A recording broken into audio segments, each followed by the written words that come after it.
This woman runs marathons. Ever since she was a little girl, she dreamed of running.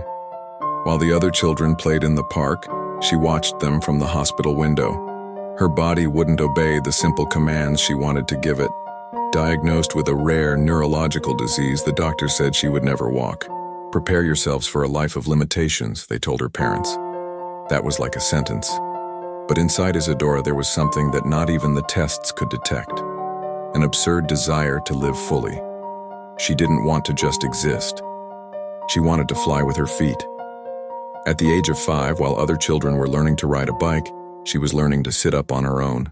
Each small step forward was a victory worthy of applause. Her parents never gave up.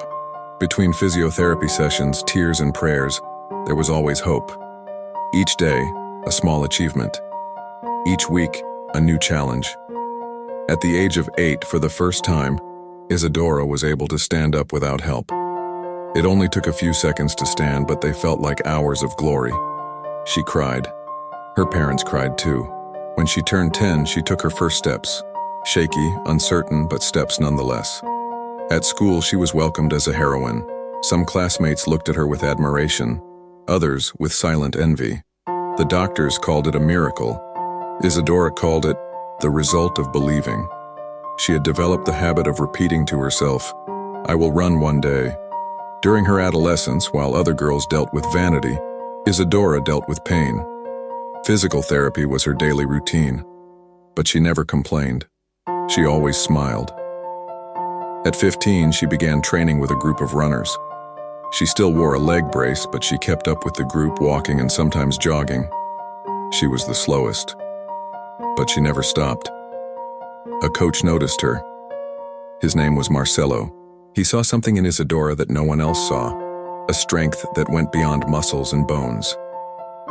"You have the soul of a runner," he said.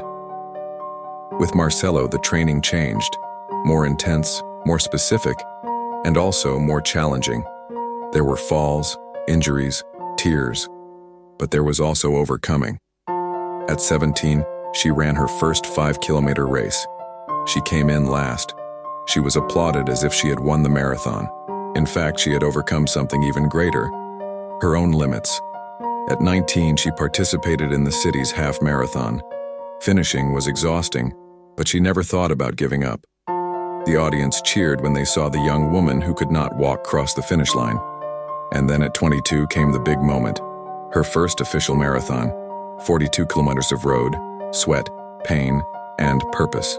It was more than a race. It was a milestone in her life. During the race, many people stopped to film her, moved. Some cried. Others followed her just to feel her energy.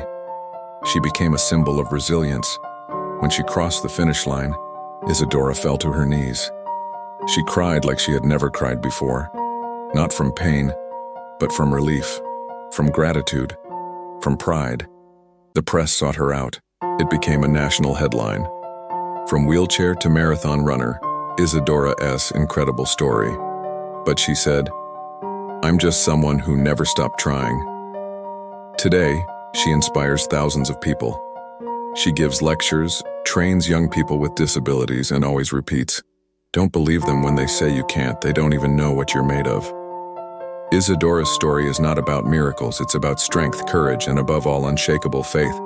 Because sometimes those born without walking learn to fly.